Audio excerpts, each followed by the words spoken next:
इसलिए आत्मा कभी मरती नहीं है। आगे श्री कृष्ण कहते हैं, जिस प्रकार मनुष्य पुराने वस्त्रों को त्याग कर नए वस्त्र धारण करता है, उसी प्रकार आत्मा पुराने तथा व्यर्थ के शरीरों को त्याग कर नवीन भौतिक शरीर धारण करता है। यहाँ इस श्लोक में श्री कृष्ण अर्जुन को समझा रहे हैं कि कैसे आत्मा अपरिवर्तनीय है। आधुनिक विज्ञान आत्मा के रहस्य को जानने में अभी भी सक्षम नहीं हुआ है, लेकिन शरीर में होने वाले परिवर्तन को सब स्वीकार करते हैं। ये एक ऐसी व्यवस्था है जिसका रहस्य आज तक कोई नहीं जान पाया है और इसी कारण लोग ईश्वर को मानते हैं। जन्म से लेकर बूढ़े होने तक और उसके बाद मरने तक की क्रिया ऐसी है जो आत्मा के द्वारा ही होती है, लेकिन उसके बाद भी वो उससे अप्रभावित रह जाती है। इसलिए श्री कृष्ण अर्जुन से कह रहे हैं कि जैसे मनुष्य पुराने वस्त्रों को त्याग कर नए वस्त्र धारण करता है, उसी प्रकार आत्मा पुराने तथा व्यर्थ के शरीरों को त्याग कर नवीन भौतिक शरीर धारण करता है।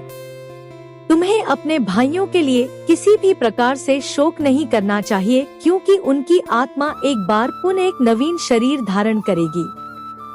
यह आत्मा न तो कभी किसी शस्त्र द्वारा खंड खंड किया जा सकता है, न अग्नि द्वारा जलाया जा सकता है, न जल द्वारा भिगोया या वायु द्वारा सुखाया जा सकता है। आत्मा और शरीर के भेद को समझने के लिए भगवद गीता के ये सबसे अच्छा और सरल श्लोक है। यहाँ आत्मा की सूक्ष्मता का महत्व बतलाया गया है। श्री कृष्ण कहते हैं कि पंचतत्व और मनुष्य के क्रियाकलाप का प्रभाव शरीर पर होगा, लेकिन आत्मा पर नहीं होगा।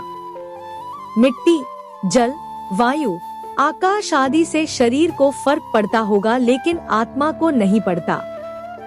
शरीर को मारा जा सकता है, लेकिन उसके भीतर विराजमान आत्मा को नहीं मारा जा सकता है। आत्मा को न तो कभी खंड खंड किया जा सकता है और न ही किसी हथियार से उसकी हत्या की जा सकती है।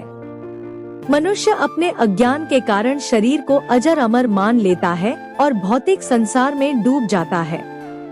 उसे ये ज्ञान ही नहीं होता कि आत्मा के द्वारा वो ईश्वर से जुड़ा है।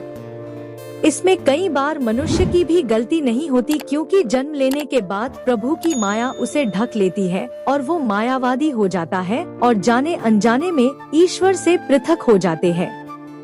लेकिन मनुष्य को यह ध्यान रखना चाहिए, एक दिन शरीर नष्ट होगा और आत्मा सदैव रहेगी।